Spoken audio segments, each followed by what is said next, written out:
عزیز طلباء پوری امت ہمارے لیے عالم تو پورے عالم کے لیے ہے، ہر ایک گناہ میں ڈوبا ہوا انسان ہمارے مدد اس کا بوجھ۔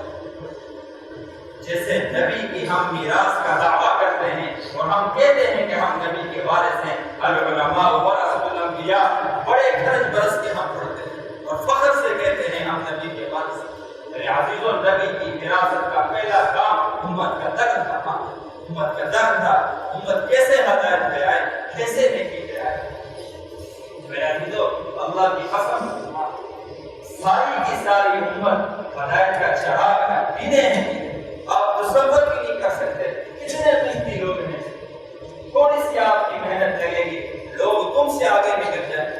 کتنے لوگ ایسے ہیں جنہوں نے لگانے والے تو چلیں گے، جن کو لگایا گیا وہ آج تک دین پہ چل، لاکھوں لوگ آباد ہو رہے ہیں، مدرسے آباد ہو رہے ہیں، خانقاہیں آباد ہو رہی ہیں، جہاد کے میدان آباد ہو رہے ہیں۔ کسی کا تصور بھی نہیں تھا، وہم اور گمان بھی نہیں تھا کہ مسلمان کی آزان اور مسلمان کی نماز اتنی اہم ہے کہ وہ کسی حال میں معاف نہیں ہے۔ صدیوں بعد اسلام نے وہ منظر دیکھا، اڑتے ہوئے جہازوں میں اذانیں دی جا رہی ہیں، چلتی ہوئی ٹرینوں میں اذانیں دی جا رہی ہیں۔